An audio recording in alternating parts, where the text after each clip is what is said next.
Bismillahirrahmanirrahim. Assalamualaikum warahmatullahi wabarakatuh. Halo semuanya, saya Hainufa dan kita ketemu dalam acara diskusi fikih wanita seputar haid, nifas dan istihado bersama rekan saya Nila Zulfa. Halo Kak Nila. Halo semuanya. Gimana kabarnya nih kaum lockdown COVID-19? Udah pada pegel belum rebahannya? Oke, gitu kan. Jangan takut, pada kesempatan kali ini kembali kami jamin rebahan kalian akan sangat bermanfaat. So, stay tune di podcast kami dan YouTube PPI Tunisia. Tapi sebelumnya nih, mari kita review dulu pelajaran sebelumnya. Ya, pembahasan sebelumnya tentang apa nih Kak? Kemarin. Kalau yang kemarin kita masih ingat kan pembahasan tentang ketentuan haid. Jadi ketentuan haid itu lebih tepatnya kita sebut dengan syarat haid. Adapun syarat haid itu ada 4. Yang pertama itu adalah minimal usia. Minimal usia adalah 9 tahun kurang 16 hari tahun hijriah. Gitu. Yang kedua adalah minimal keluarnya darah sehari semalam atau 24 jam atau totalnya 24 jam jika terputus-putus. Yang ketiga adalah batas maksimal haid itu 15 hari 15 malam. Jadi tidak boleh lebih dari itu. Ya boleh lebih dari 15 hari 15 malam untuk bisa dihukumi haid. Dan yang keempat adalah batas antara berhenti darahnya sebelumnya dengan haid pertama dan haid kedua adalah tidak boleh kurang dari 15 hari 15 malam. Itu semoga bisa dipahami ya. Nah kemudian lanjut nih gitu. Kemarin kan kita ngasih tebak-tebakan kan Nila. Ingat nggak tebak-tebakannya? Ya, jadi tebakan kemarin soalnya adalah contoh permasalahannya adalah keluar darah 3 hari, berhenti 3 hari, keluar 5 hari, berhenti 1 hari, kemudian keluar lagi selama 2 hari. Berarti 3, 5, 1, 2 gitu ya. Pertanyaannya, jadi hukumnya apa nih darah dari 3 hari pertama sampai 2 hari terakhir itu hukumnya apa? Ketika darah berhenti dan ketika darah keluar dari hari pertama sampai hari terakhir hukumnya apa? Nah jawabannya adalah semuanya dihukumin haid. Kenapa dihukumin haid? Karena semua darah-darah ini keluar pada masa tidak lebih dari 15 hari 15 malam. Dan pun ketika darah itu berhenti 3 hari dan tadi ya dan itu 1 hari itu juga pada akhirnya kita hukumin semuanya adalah haid. Jadi kita tidak perlu dikodok sholat atau kalau puasa harus dikodok ya. Kalau puasa dikodok. Oke, dan menjawab ada pertanyaan yang masuk pada kami nih. Masuk kemarin. Nah, jadi pertanyaannya adalah ketika orang haid sudah mencapai 24 jam waktu keluar darah haidnya di hari kelima, jadi maksudnya 24 jam itu baru di hari kelima, totalnya 24 jam di hari kelima dan terputus-putus. Pertanyaan dia adalah apakah di hari pertama sampai hari keempat kita wajib sholat atau mengkodoknya, dan apakah permasalahan tersebut untuk umum semua perempuan atau dikhususkan untuk orang yang biasa haidnya tidak lancar. Nah, menjawab pertanyaan yang pertama adalah ada 2 gitu jawabannya. Yang pertama adalah karena darah yang keluar sudah totalnya 24 jam, maka dihukumnya haid. Jadi setelah di hari kelima dihukumnya haid. Nah, jadi salatnya tidak mesti dikodok kecuali ketika Ramadan harus diganti puasanya. Berarti ketika hari kelima baru kita bisa hukumin itu haid ya? Haid karena udah totalnya 24 jam. Adapun antara hari 1 dan hari keempat ketika darahnya masih terputus-putus itu kan dan belum sampai 24 jam, maka untuk menunggu dan berhati-hati dalam hal ini hendaknya tetap menunaikan salat tanpa perlu mandi besar. Berarti ketika masa tadi itu ya, selama 5 hari tadi itu kita tetap sholat sampai totalnya 24 jam. Cukup bersuci biasa dan juga istinja atau misalnya sebelum sholat mengganti pembalut, tidak boleh memakai pembalut yang lama gitu.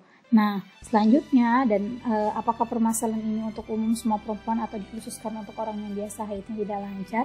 Ya, jadi dalam permasalahan ini dikembalikan kepada kebiasaan di adat atau kebiasaan wanita tersebut. Dan untuk lebih detailnya permasalahan ini akan kita bahas pada podcast kali ini insyaallah. Makanya stay tune ya. Langsung aja nih Kak, kita kayaknya masuk ke pembahasan buat podcast kali ini ya. Ya, jadi topik kita pada hari ini adalah hukum-hukum yang berkaitan dengan haid. Gitu. Sebelum kita masuk hukum-hukum yang berkaitan dengan haid, kita akan membahas tanda-tanda sucinya seorang wanita dari haid. Gitu. Nah, tanda-tanda jadi tanda-tanda suci dari haid itu adalah ada 2 ya. Jadi keluarnya cairan putih dan tidak keluar cairan apapun jika dicolek dengan kapas. Nah, dalam hal ini diriwayatkan dari Sayyidah Aisyah radhiyallahu anha yang berbunyi la ta'jalna hatta tarawina qassatul bayda. Yang artinya janganlah kalian tergesa-gesa untuk bersuci dan sholat sampai kalian melihat cairan putih. Jadi cairan putihnya ini bersih ya gitu. Jadi tidak, itu yang dimaksud tidak keluar apa-apa. Selanjutnya kita langsung akan membahas hal-hal yang harus dilakukan seorang wanita saat datang dan berhentinya haid. Apa aja sih Kanila? Jadi ketika darah itu kita bahas satu-satu ya. Pertama kita bahas ketika darah itu berhenti. Jadi yang berhenti dulu ya. Ketika darah itu berhenti artinya kita sudah benar-benar suci. Apa yang harus kita lakukan? Kewajiban kita adalah pertama adalah mandi. Kita harus mandi. Dan dan di sini dihitung sucinya itu sebenarnya bukan ketika kita setelah mandi ya. Oh gitu. Iya, jadi kita hitung sucinya itu adalah ketika kita cek darahnya sudah berhenti. Nah, di jam itulah kita hukum suci. Makanya di sini juga kita penting dalam kita akan bahas di pembahasan khusus tentang kalender haid. Ya, jadi kalender haid itu adalah bagaimana cara kita mencatat head itu juga, bagaimana cara kita mencatat sirkulasi head, harus serinci apa gitu. Karena sebenarnya jam itu juga harus dicatat gitu. Jadi seandainya kita keluar jam 6 hari ini, darah dihitung 1 hari adalah hari setelahnya, tapi di jam yang sama, di jam 6 itu.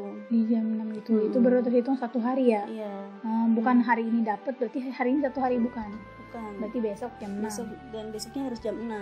Bukan besok malam-malam jam 12 sudah dihitung 1 hari, enggak. Jadi harus di jam yang sama karena hitungannya adalah 24 jam. Nah, itu nanti kenapa sepenting itu? Karena kaitannya adalah tentang kewajiban sholat dan kewajiban berpuasa. Jadi nanti kalau memang di darah-darah ketika memang sudah dihukumin haid kapan dan sebagainya, itu apakah nanti kita kembali lagi kewajiban kita untuk sholat atau tidak. Nah, itu nanti kaitannya seperti itu, nanti akan kita jelaskan di bab khusus yang menjelaskan tentang kalender haid.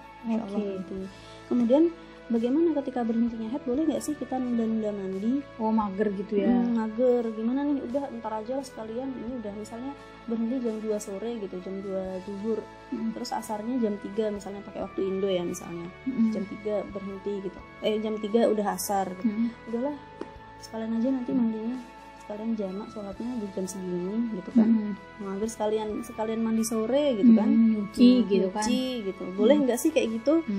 Nah, dalam hal ini karena malas itu kita nggak boleh ya, itu kan seperti bermain-main dengan ibadah. Itu tidak tepat kalau seandainya kita menunda-nunda hanya karena malas seperti itu. Kita lihat lagi kalau berhentinya darah haidnya atau sucinya tadi itu apakah di masa sholat, di waktu yang sudah masuk waktu sholat atau belum gitu. Kalau seandainya memang di luar waktu sholat misalnya, ternyata dicek darahnya sudah berhenti pagi hari jam 7 gitu, jam 7 udah keluar dari waktu subuh ya, jam 7 udah berhenti gitu, kita nggak apa-apa tunda gitu. Misalnya kita lagi kerja di kantor atau misalnya lagi kuliah gitu kan, nggak mungkin kita mandi kan keburu-buru, nggak keburu waktunya, itu nggak apa-apa kita tunda karena toh kita nggak ada kewajiban untuk sholat gitu. Jadi tidak apa-apa untuk menunda, kita tunda nggak apa-apa sampai zuhur. Nanti zuhur kita wajib mandi karena kita harus sholat. Kalau udah pulang ke rumah dan udah pulang ke rumah, iya. Zuhur gitu. Nah, beda lagi kalau kayak yang saya contohkan tadi, seandainya berhentinya adalah jam 2 sore gitu. Jam 2 sore berhenti dan udah udah suci, udah yakin suci, maka kita harus bersegera mandi gitu. Kenapa? Karena kita sudah dituntut lagi untuk sholat. Kalau kita nggak cepat mandi dan nggak sholat nanti kodok, itu dosa, nggak boleh. Dan telah masuk waktu sholat juga kan, jam 2 udah zuhur, jam 12 kan azan gitu. Benar. Gimana kalau seandainya darahnya terputus-putus, kayak misalnya kita kebiasaan haid 7 hari nih, terus hari kelima misalnya kok tiba-tiba darahnya udah berhenti aja gitu, udah nggak keluar lagi, terus kita boleh nggak sih menunda gitu? Kita nunggu, tapi niatnya kita tunggu. Kita tunggu nanti keluar lagi atau enggak. Nah, di sini saran dari kita adalah menunggunya jangan terlalu lama. Jadi kalau seandainya tadi misalnya kita contohkan lagi pakai contoh yang tadi ya, yang misalnya jam 2 di hari kelima kita kebiasaan haid 7 hari. Kemudian di hari kelima ternyata darah sudah berhenti gitu. Kita cek berhenti. Oke, itu kita tunggu dulu deh. Kayak aku kan biasanya haidnya 7 hari gitu. Aku tunggu dulu. Saya tunggu sampai misalnya waktu asar. Loh, asar kok nggak keluar lagi gitu. Terus coba saya tunggu sampai maghrib, sampai maghrib nggak keluar lagi gitu.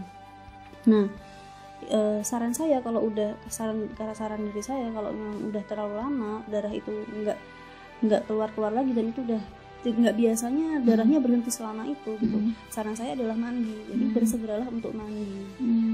Dan nanti kalau seandainya darahnya memang setelah mandi ternyata isya menjelang subuh ternyata keluar lagi, ya sudah gitu. Yang penting jadi ketika misalnya nanti ternyata darahnya keluar lagi menjelang subuh itu keluar lagi, oh berarti ya sudah, berarti dihukumi masih haid. Untuk ketentuan menunggunya itu seberapa lama sih kita bisa menunggunya? Seberapa lama?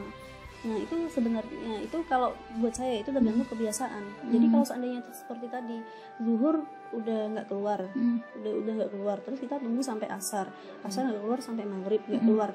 Nah menurut saya maghrib itu sudah terlalu lama. Dari berhentinya dari jam 2 sampai maghrib itu sudah terlalu lama. Saya nggak pernah kayak gitu. Jadi untuk hati-hati saya langsung mandi gitu. Untuk berhati-hati saya langsung mandi gitu ya. Dan setelah mandi saya kodok sholat dari zuhur, asar, maghrib saya kodok gitu. Nah ternyata kalau seandainya nanti keluar lagi jam menjelang subuh misalnya, atau subuh baru keluar lagi, ya itu juga berarti kalau gitu ini masih haid. Dan tadi itu juga ketika darah saya berhenti, hukumnya juga masih haid gitu. Nggak apa-apa, ketika nanti ternyata toh keluar lagi, ya nggak apa-apa, itu berarti hukumnya haid. Cuman ketika darah itu berhenti, untuk berhati-hati kita harus tetap sholat, mandi dan sholat gitu. Kan kita nggak tahu nanti berhenti atau enggak gitu. Dan tadi jaraknya sudah terlalu lama gitu. Nah kenapa seperti itu? Kenapa kita sarankan untuk mandi? Karena sebenarnya ulama dalam hal ini itu terjadi perbedaan pendapat. Dalam hal apa? Dalam hal ketika darah itu berhenti, ketika masa-masa berhentinya darah di sela-sela haid tadi itu. Jadi emang ada istilah dalam hal ini. Ada istilah dalam hal itu menjadi ada dua qaul. Pertama disebut qaul talfik, yang kedua disebut qaul sahab. Qaul talfik itu apa? Qaul talfik yaitu yang mengatakan bahwa masa ketika darah itu berhenti itu dihukumi tetap suci. Dihukumi suci artinya apa? Ketika dihukumi suci berarti kita wajib sholat kita sah, dan ketika kita memang puasa maka puasanya juga dihitung gitu. Dan qaul yang kedua adalah qaul sahab, dan ini qaul yang kuat dan biasa kita pakai, yaitu darah ketika masa-masa ketika darah berhenti di sela-sela haid itu tetap dihukumi haid. Artinya apa ketika dihukumin haid? Artinya kita tidak wajib untuk mengqadha sholat di masa-masa itu, dan ketika kita puasa kita nggak sah, dan nanti kita harus tetap mengqadha puasa. Bisa dimengerti ya? Iya, makanya dari itu kenapa kita sarankan ketika darah itu memang sudah berhenti dan berhentinya terlalu lama, memang sudah keluar dari adat kebiasaan kita, berhenti selama itu, kita sarankan untuk bersegera mandi gitu. Karena ulama saja mengatakan ada yang bilang itu sudah dihukumi suci loh pas waktu berhenti itu. Ikhtilaf ya. Ini untuk hati-hati gitu ya. Jadi kita sarankan untuk bersegera mandi. Oke, langsung pembahasan inti kita adalah hal-hal yang berhubungan dengan wanita ketika datang haid, yakni menghindari hal-hal berikut ini. Jadi intinya hal-hal yang diharamkan ketika datangnya haid gitu ya Kak ya. Iya benar sekali. Nah yang pertama hal-hal yang diharamkan bagi wanita ketika haid. Nah jadi yang pertama adalah sholat. Nah termasuk di dalam sholat ini adalah sujud tilawah dan sujud syukur. Gitu. Kenapa sih kalau sholat kan ya jelas ya diharamkan bagi wanita, tapi kalau misalnya sujud syukur gitu, kenapa sih diharamkan juga gitu? Nah karena sebenarnya dalam sujud syukur ini juga harus dalam keadaan suci gitu, harus suci dari hadas besar. Dan ketika kita akan hendak melakukan sujud syukur itu juga harus ada niat, ada rukun-rukunnya, ada rukun-rukun dan syaratnya seperti sholat gitu kan. Jadi kita harus suci, dalam arti kita harus suci dari hadas, kita berarti sudah mandi, terus kita harus berwudu, kita ada niatnya, ada takbirnya dan juga salamnya. Menghadap kiblat atau enggak? Menghadap kiblat. Menghadap kiblat. Gitu. Jadi sebenarnya kalau kita melihat biasanya ada gol gitu kan di lapangan sepak bola, terus ada yang tiba-tiba sujud, itu tidak disebut sujud syukur gitu. Itu bentuk bersyukur tapi bukan disebut sujud syukur gitu. Kita juga, dan sujud tilawah yang di luar sholat ya. Ketika kita mendengar ayat sajadah, kemudian kita ingin sujud syukur, sujud sujud tilawah, tilawah, kita gitu. ya seperti tadi takbir dulu langsung sujud dan kemudian salam kayak gitu. Benar. Dan itu memang harus dalam keadaan suci dan memenuhi syarat rukunnya tadi. Adapun dalilnya, dalil diharamkan sholat dalam Al-Quran yang berbunyi berdasarkan sabda Rasulullah SAW yang berbunyi idza aqbalatil haidatu fada'is sholah.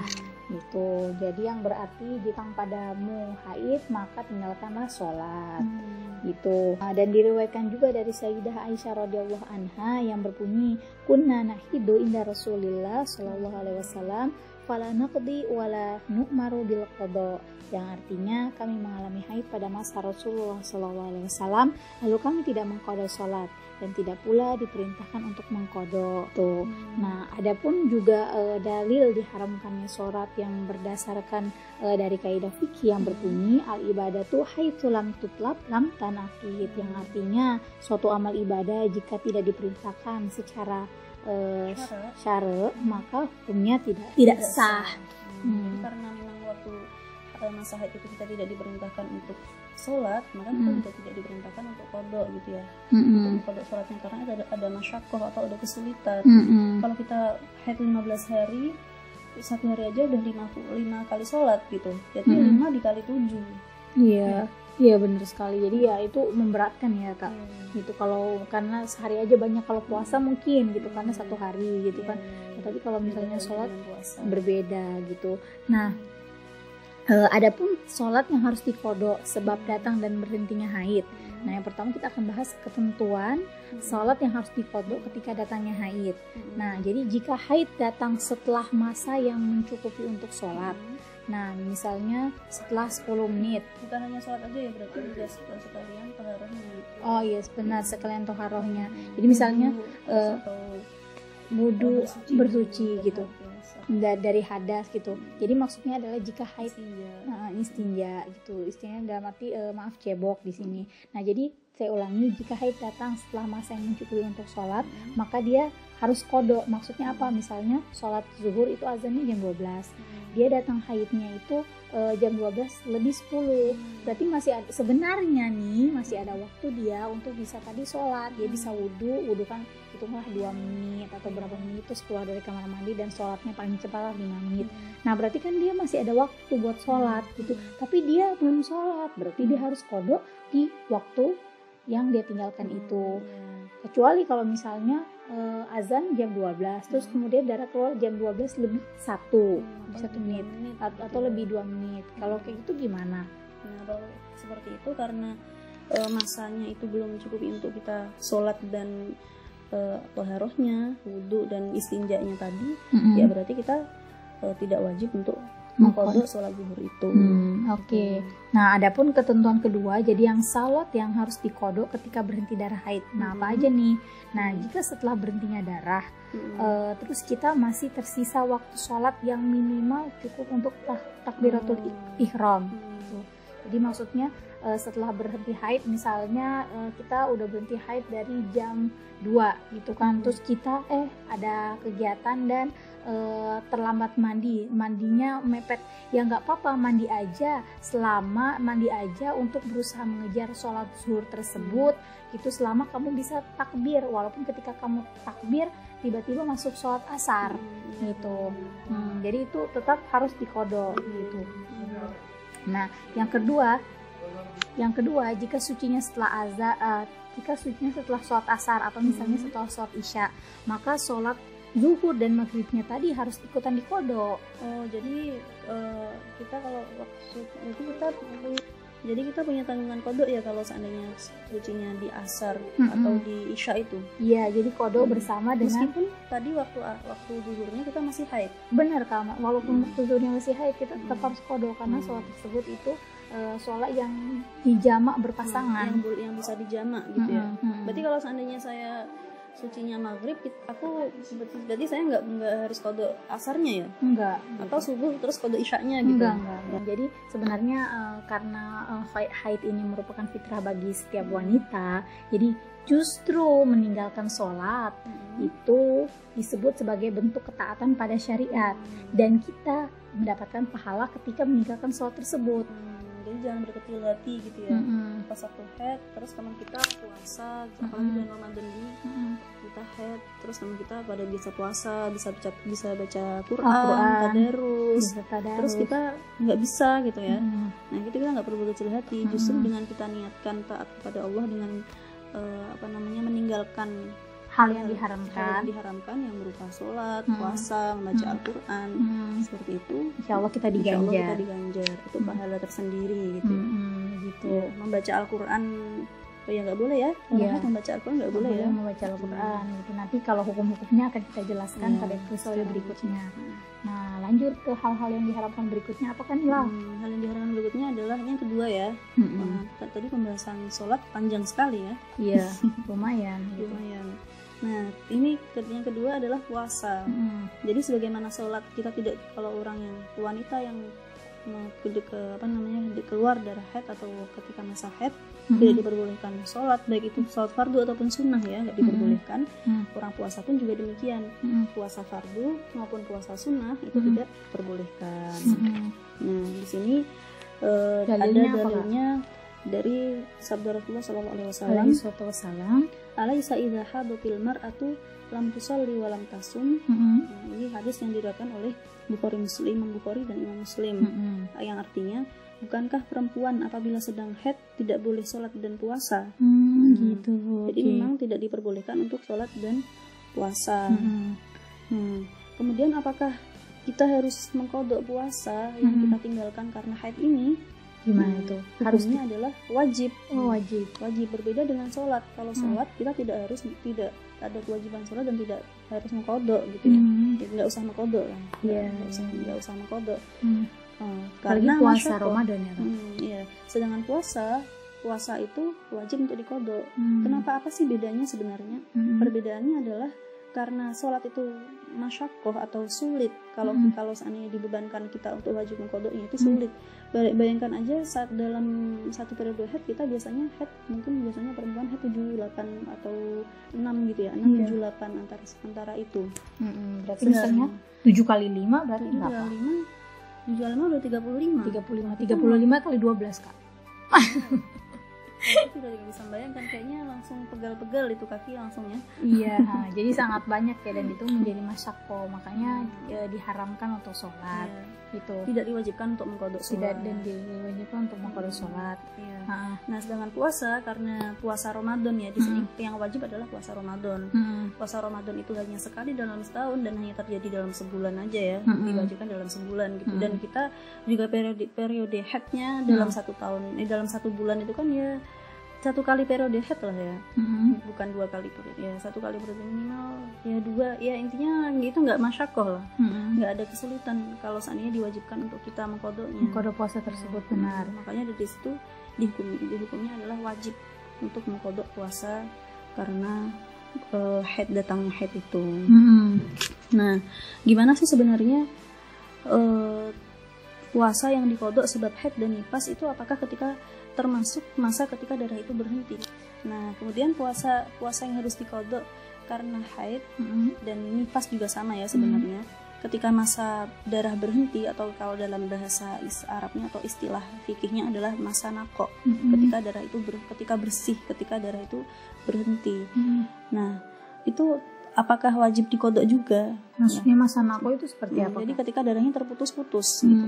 Jadi ketika misalnya seperti yang contoh misalnya 2 hari keluar, kemudian 2 hari berhenti, ternyata 2 hari keluar lagi. Nah, otomatis ketika kita suci berhenti 2 hari itu kan kita nggak mungkin ya nunggu 2 hari kan, otomatis kita mandi kan, mandi dan sholat dan juga puasa. Kalau bulan Ramadan kita puasa, tapi ternyata di hari kelima ya, berarti hari kelima keluar lagi dan hari keenam keluar lagi sampai hari keenam gitu. Nah, gimana nih di masa ketika darah berhenti tadi itu, tadi kan kita udah puasa, wajib diqadha lagi atau enggak gitu. Gitu. Jadi masa ketika darah itu berhenti di tengah-tengah haid gitu. Apakah itu harus diqadha juga? Nah, itu hukumnya di sini adalah wajib untuk diqodho. Meskipun tadi kita udah puasa, Kak? Meskipun kita sudah puasa. Gitu. Iya, sebenarnya ini dikembalikan ke dua qaul yang tadi kita sebutkan ya, qaul talfiq dan qaul sahab. Tapi karena kita menggunakan qaul sahab, qaul yang kuat, yaitu kita hukumin semuanya haid, maka tidak sah kalaupun puasanya. tidak sah kalaupun kita udah puasanya tidak sah. Jadi harus diqodho lagi. Mungkin sebenarnya cukup ya pembahasan kita hari ini. Sampai di sini dulu ya. Iya, semoga dapat dipahami untuk teman-teman semuanya. Jika ada pertanyaan, silakan tinggalkan komen di kolom komentar atau bisa langsung japri kepada kami. Atau untuk yang cewek-cewek mungkin bisa langsung di grup PPIP ya. Kan kita ada grup sendiri untuk ciwi-ciwi Tunisia ini. Untuk ciwi-ciwi di sana yang sedang rebahan, jangan segan untuk menanyakan permasalahan Anda. Ya, kita juga belajar bersama. Dan terakhir, karena nggak mungkin ya kita sebutkan semua permasalahan, kita mungkin aja ada permasalahan terlewat gitu. Yang terlewat, dan mungkin jangan malu dan ragu untuk bertanya, karena pertanyaan kalian adalah pembelajaran buat kami. Oke, mungkin itu saja cukup dari kami. Jika ada kekurangan itu datangnya dari kami, dan jika ada kelebihan itu datangnya dari Allah Subhanahu wa Ta'ala. Cukup sekian, terima kasih. Wassalamualaikum warahmatullahi wabarakatuh.